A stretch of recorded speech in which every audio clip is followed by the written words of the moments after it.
자, 바로 이제 사안이 사안인 만큼 인사이트로 바로 넘어가 보도록 하겠습니다. 앞서서 저희가 브리핑에서 좀 말씀드렸는데 트럼프 대통령이 몇 시간 전에 미국에 공장이 없으면 제약바이오 기업들 이제 100% 관세를 내라 하면서 우리의 입장에서 좀 폭탄 발언을 했습니다. 희비가 좀 엇갈리는 종목들도 있는 것 같은데 마침 오늘 바이오 기자 좀 섭외를 했습니다. 석지현 이데일리 바이오 플랫폼 센터 기자와 함께 말씀 나눠보도록 하겠습니다. 기자님, 네. 반갑습니다. 반갑습니다. 네. 이제 몇 시간 전에 이제 트럼프 대통령이 또 폭탄 발언했는데 100%라는 거예요. 네. 네, 바이오 중에서 오랫동안 이제 취재하셨잖아요. 근데 이거 어떻게 보시는지 궁금했거든요. 예. 네, 그 깜짝 발언이죠. 네네네. 원래는 이렇게까지 높은 관세가 부과될 줄은 몰랐는데 당장 10월 1일부터니까 네. 그래서 이제 국내 지금 제약바이오 업계도 지금 상당히 이제 비상으로 좀 인식을 하고 있는 것 네, 같습니다. 네, 아시다시피 해외에서 만들어서 미국으로 들어오는 신약 가격이 이제 사실상 2배가 된다 이렇게 보시면 되겠는데요. 그러니까 가격이 2배네요, 진짜. 네.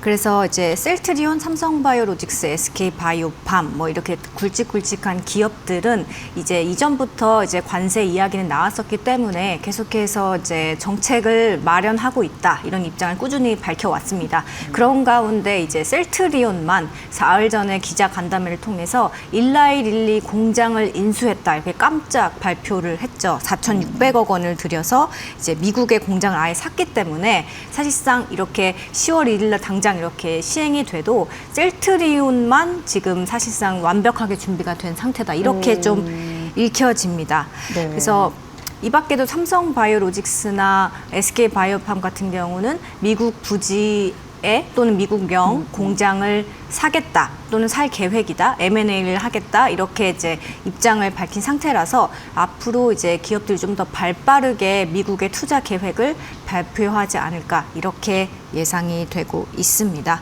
그래서 셀트리온 측에 오늘 오전에 이제 급하게 입장을 물었는데요. 아, 그래요? 예. 네. 아니나 다를까 단기, 중기, 장기에 걸쳐서 모든 이제 관세 정책에 대한 그 리스크를 감당할 수 있는 대응안을 모두 마련한 상태다 이렇게 강조를 했고 또 미국 내에 2년치 재고를 이미 쌓아놨다. 그래서 원래 2년 동안은 리스크가 없었던 상태였다. 그리고 미국 현지 공장에서 생산된 제품이 이제 미국 내에 공급될 예정인 만큼 관세 리스크는 없다. 이렇게 확실하게 입장을 전달해 주었습니다. 네.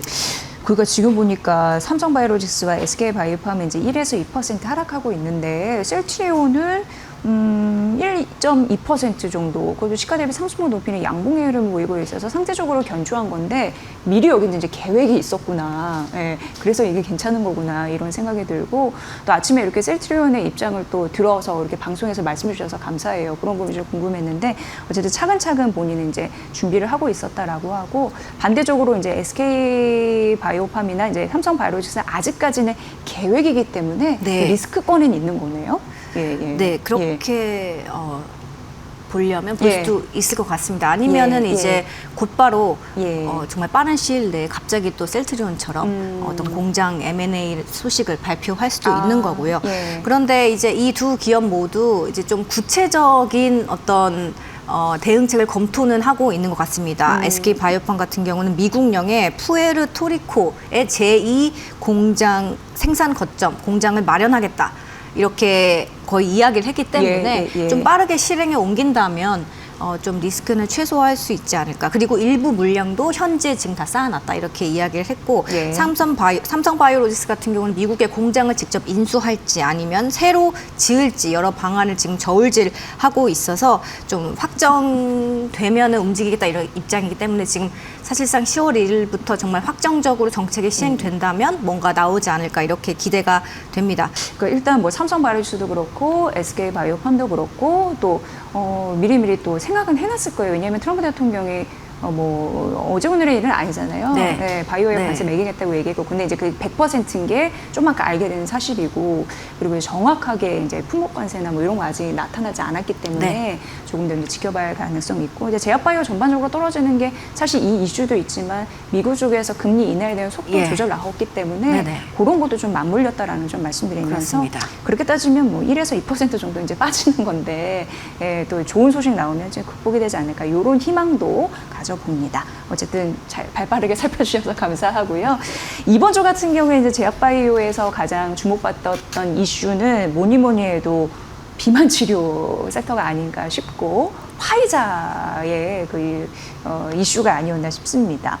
어떻게 좀 보셨나요, 기자님께서? 네네. 예. 파이자가 이제 네. 비만 치료제 개발사 메세라를 인수를 했죠. 네. 이제 메세라는 우리나라 코스닥 상장사 D&D 파마텍의 주요 파트너사라서 D&D 파마텍의 주가가 상당히 변동성이 심했습니다. 그 올해 초까지만 해도 화이자는 이제 자체적으로 먹는 비만 치료제 개발하고 있었는데요. 네. 그 사실상 이제 개발에 좀 이슈가 있었던지 접었습니다, 중간에. 그런데 이제 아무리 생각해도 비만 치료제는 포기할 수 없다라고 다시 생각을 했는지 이제 이번에 기업을 직접 인수를 하면서 비만 치료제 전쟁에 참전을 했습니다. 우리 돈 약 10조 원의 메세라를 인수를 했습니다. 그래서 한 달에 한 번 맞는 비만 치료제와 그리고 먹는 비만 치료제를 이제 메세라가 개발을 하고 있는데, 이제 화이자가 전폭적으로 지지를 하면서 조금 더 빠르게 상용화에 성공할 수 있을지 좀 주목이 됩니다. 네.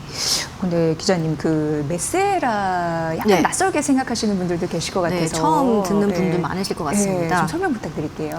네. 네, 비만이랑 대사질환 치료제를 개발하는 이제 신약 개발 회사인데요. 이 회사가 갖고 있는 대표적인 파이프라인은 이제 크게 세 가지가 있습니다. 먼저 한 달에 한 번 맞는 주사 제형이 있고요.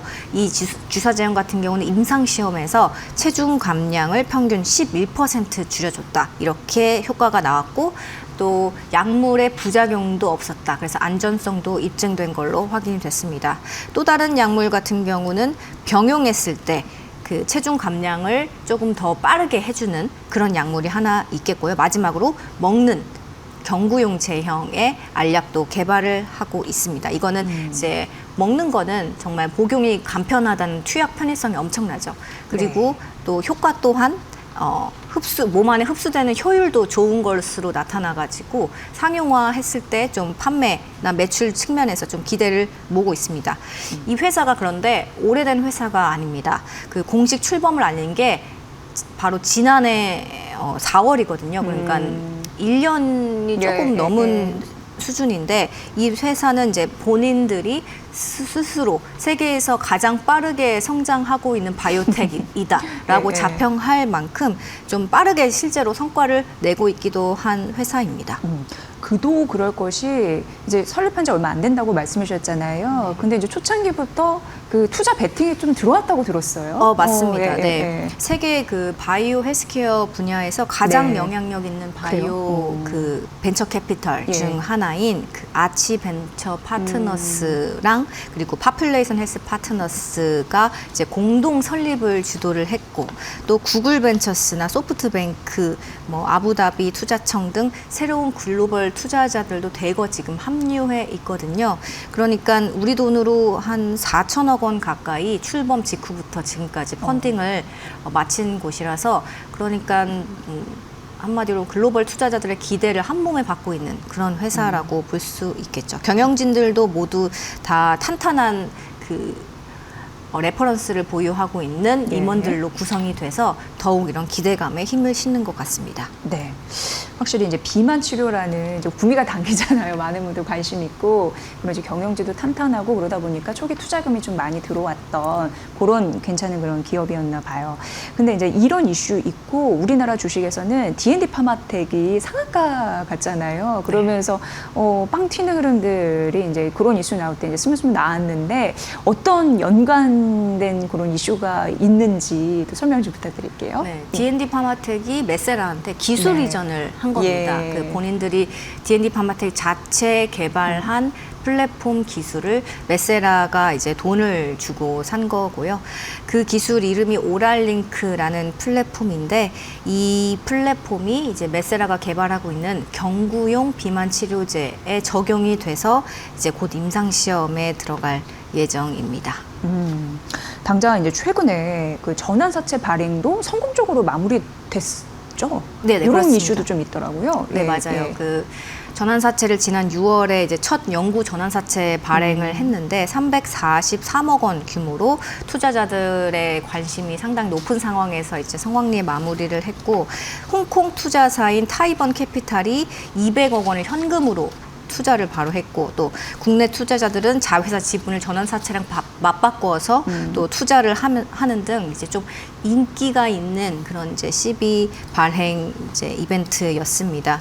그리고 이제 D&D 파마텍이 이렇게 투자를 대거 받으면서 그 현금을 확보를 당연히 했고 또 자회사 지분율도 90% 이상으로 좀 높이면서 이제 경쟁력을 조금 확보를 했다. 투자 자금 측면에서 그렇게 평가가 나오고요.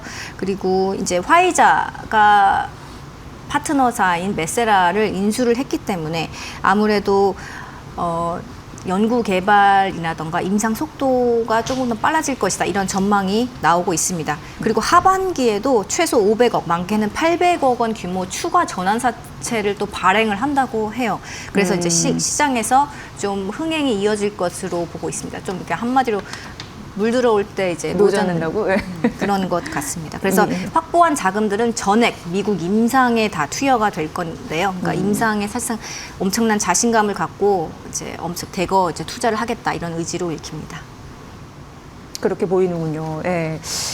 일단 이제 D&D 파마텍 같은 경우에는 상하가 갔다가 약간 이제 최근 눌렸다가 오늘 네. 다시금 이제 반등하는 흐름들이 나타나주고 있는 상황이고요. 이렇게 화이자가 메세라를 인수를 하면서 3파전의 구도가 생겼다. 노보노니스크 그리고 일라이릴리 그리고 여기 화이자이죠. 이런 삼각구도인데 우리나라도 좀 잘해줬으면 하는 바람 좀 생깁니다.